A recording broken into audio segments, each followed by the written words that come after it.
Here I am starting to map out my palette and placing each color in its own space.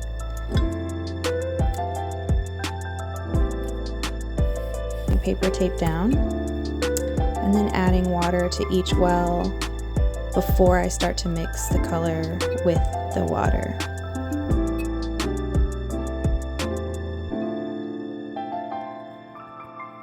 Mixing each color, cleaning the brush between, using the paper towel if needed.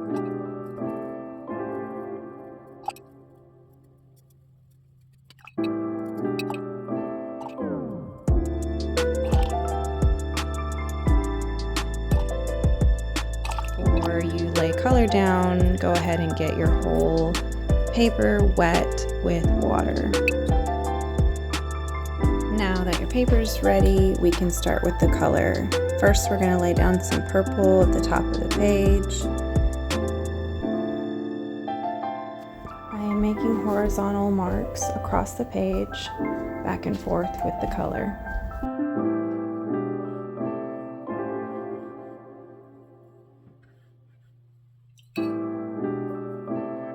Then you'll want to add some blues and take them down. Probably about midway down the page.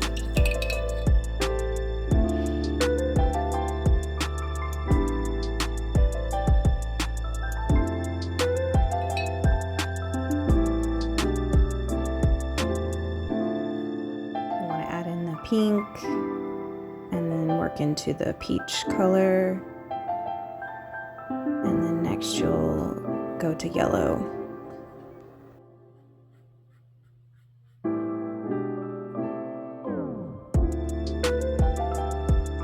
You can kind of drag the color a little bit towards an angle on the page, kind of as if there was a sun in the center and rays were coming diagonally out from it.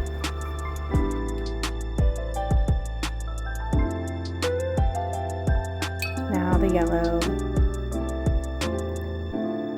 I needed to get my brush a little wetter to help the color bleed in a little better. And then I took and dragged some of that color diagonally down the page again, like I did with the peach.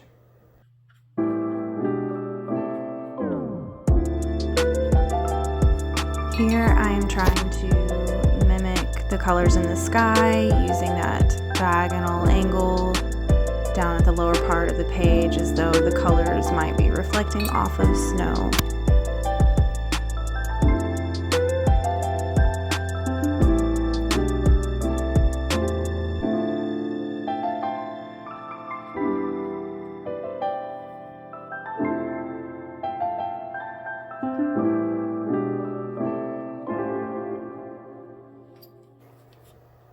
Here I'm going to go back into the top of the page and work my way down, adding a little more pigment here and there where I'd like to see some more contrast in the background.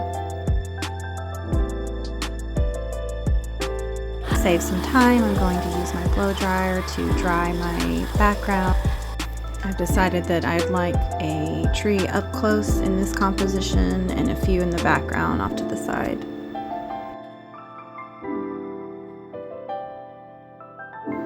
I'm starting out with just painting the layers of branches, leaving a gap in between, and that gap will be your area that the snow is at on the tree.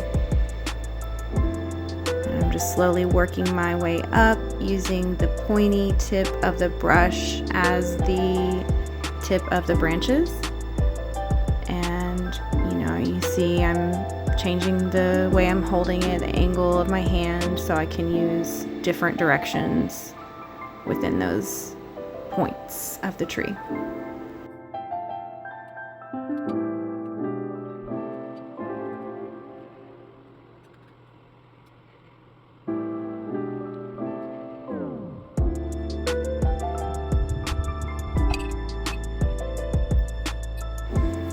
Here I'm starting to add in another little layer, trying to get some darker values of the same color green within those lower levels of the branches. And now I'm gonna mix that same green with a bit of brown to try to get a darker value for more of a shadow effect in the lower areas of the branch sections I've created.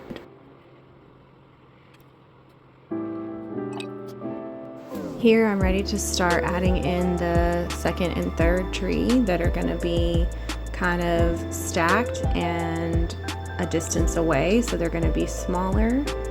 And I could have switched brushes to a smaller brush, but I ended up just sticking with the same one. But you might consider trying to swap to a smaller brush to be able to make it easier on yourself getting those smaller branches with the similar shape as the main tree.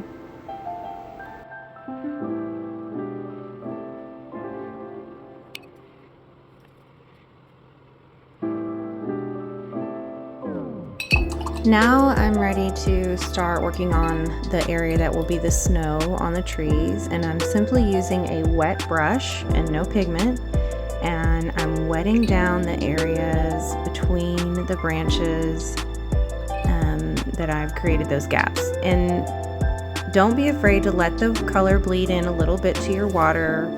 That's going to be a desired effect. So, and you can always dab off with a drier brush or even just a damp brush to get some of that pigment off that you don't want if it's getting too heavy inside that space. Now I'm going to add some white at the top of the area where the snow is.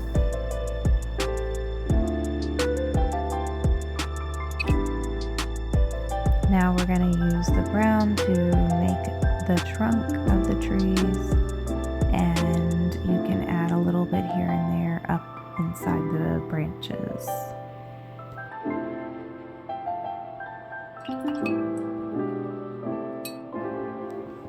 Now I'm using a bit of that darker green and a splash of blue to create a shadow effect under this tree. And you'll see in a moment that I actually take some of the pigment back off of that area to lighten it up, but it still has some of that color left behind. Just going back in with some more white and touching up that area, and then I'm going to move on to doing the snow on the smaller trees.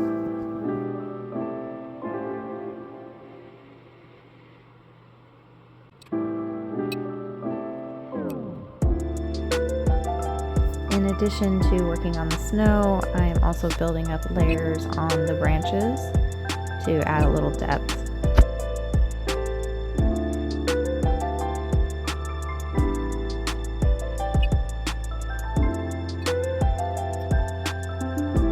Now it's time to work on finishing up the tree trunks and the snow on the ground.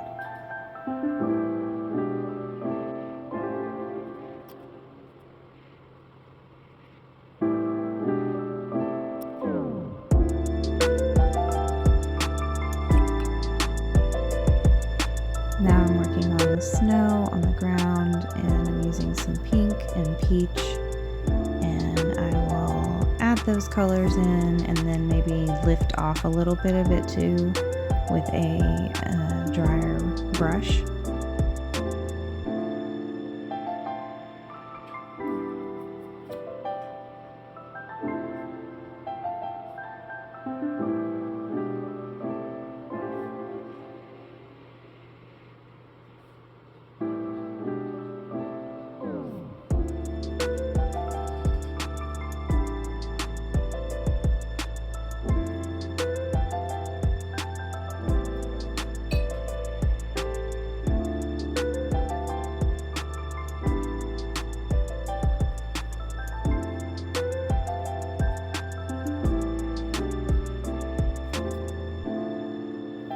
Here I'm going in with another layer of branch and just adding a little more texture on the edges, giving it a little more of a flare shape.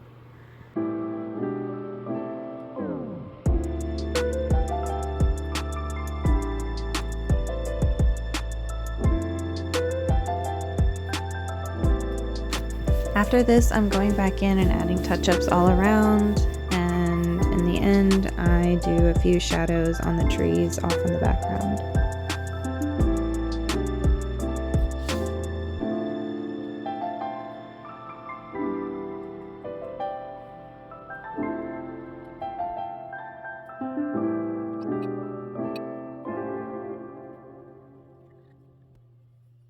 As you can tell, everything is getting a bit of a touch-up, including the snow. It doesn't hurt to go back through your piece and see if there's any little details you'd like to add or adjust.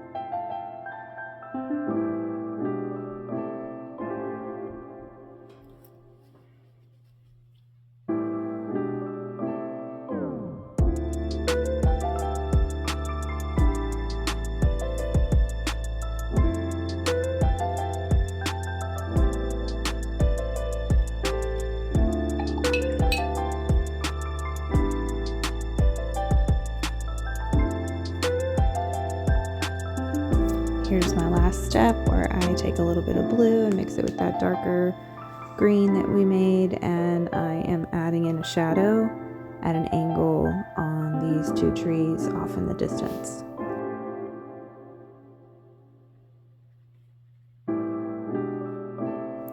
And that is going to wrap it up for this video. I hope you like this tutorial on painting evergreen trees with snow. Please give me a follow and a like, and I hope to see you in the next video.